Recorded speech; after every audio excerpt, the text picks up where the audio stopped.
नमस्कार दोस्तों, मैं doctor Sandeep Yadav, joint replacement and arthroscopy surgeon Jaipur. दोस्तों, आज हम बात करेंगे कि पार्शियल नी रिप्लेसमेंट के बाद ऐसी क्या-क्या एक्टिविटी हैं जो आप कर सकते हैं या कौन सी ऐसी एक्टिविटी हैं जो आप नहीं कर सकते। जब भी हमारे पास घुटने के दर्द से पीड़ित मरीज हमारे पास आते हैं जो लंबे समय से घुटने के दर्द से पीड़ित रहते हैं और जिनकी दिनचर्या, जिनकी लाइफ़स्टाइल, जिनका रहन-सहन उस घुटने की दर्द की वजह से काफ़ी कुछ ख़राब हो चुका होता है, या मैं कहूँ कि बहुत ही एक सेडेंटरी लाइफ़स्टाइल में वो लोग चले जाते हैं। बिकॉज़ हर बार जब भी वो कुछ एक्टिविटी करने की कोशिश करते हैं, चलने की कोशिश करते हैं, वॉक करने की कोशिश करते हैं, तो हमेशा उस घुटने के दर्द की वजह से वो चीज़ उनकी नहीं हो पाती।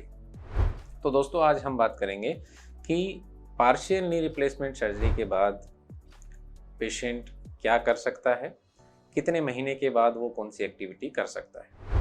सबसे पहले हम बात करेंगे कि पार्शियल नी रिप्लेसमेंट सर्जरी में, जैसा कि हमने पुरानी कुछ वीडियोज़ में आपको बताया कि घुटने का सिर्फ़ और सिर्फ 30% हिस्सा यानी कि 1/3 हिस्सा ही हम रिप्लेस करते हैं, और जिसको भी हम माइक्रोप्लास्टी टेक्निक से रिप्लेस करते हैं, जो बहुत ही एक मिनिमल इन्वेजिव टेक्निक है। बहुत ही सूक्ष्म चीरे से उसको हम ऑपरेशन करते हैं, जिसके अंदर किसी भी कोई मसल्स का या कोई सॉफ्ट टिश्यू का डैमेज उसमें नहीं होता है और ब्लड लॉस भी बिल्कुल ना के बराबर होता है।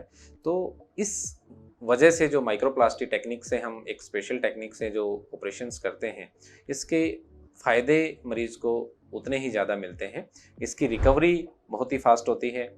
मरीज़ डे 1 कुछ घंटों के बाद ही मरीज़ चलना फिरना शुरू कर देता है। कुछ दिन मैं कहूँ कि 2 या 4 दिन तक मरीज़ को वॉकर की या सपोर्ट की ज़रूरत होती है। उसके बाद वो बिना किसी सहारे के 5वें दिन, जब तीसरे या चौथे दिन या कुछ मरीज़ 5वें दिन अपना जो सपोर्ट है, वॉकर है या स्टिक है, वो छोड़ देते हैं और बिना किसी सहारे के चलना शुरू कर देते हैं।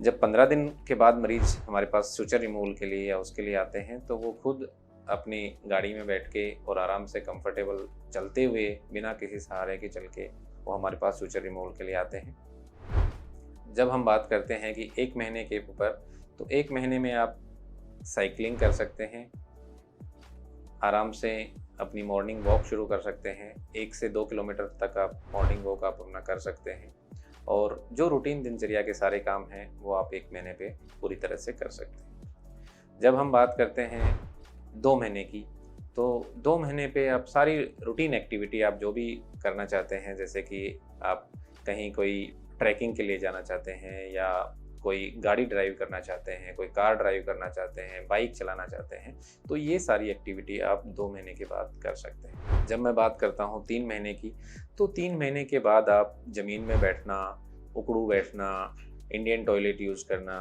या फिर हल्का-फुल्का जो जॉगिंग है वो भी आप कर सकते हैं। और जो सारी एक्टिविटी जो ख़ासकर अपने रूरल एरियाज़ में ये हमेशा एक कंसर्न रहता है कि ऑपरेशन के बाद हम ज़मीन पर नहीं बैठ पाएँगे या आलती-पालती मार के नहीं बैठ पाएँगे या उकड़ू नहीं बैठ पाएँगे।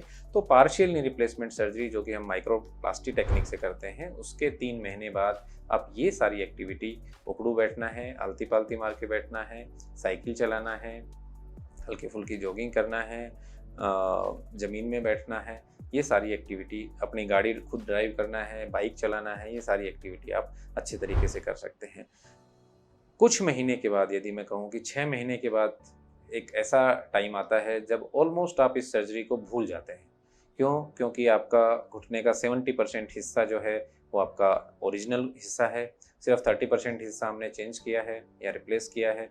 आपके घुटने के सारे ligaments, ACL ligament, PCL ligaments, MCL और एलसीएल लिगामेंट, सारे लिगामेंट्स आपके इंटैक्ट रहते हैं। तो जो जॉइंट का सेंस है या प्रोप्रियोसेप्शन है वो आपका इंटैक्ट रहता है।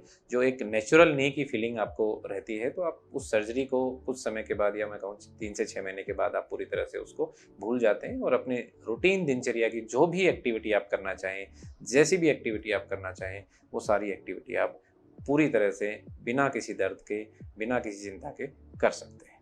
धन्यवाद।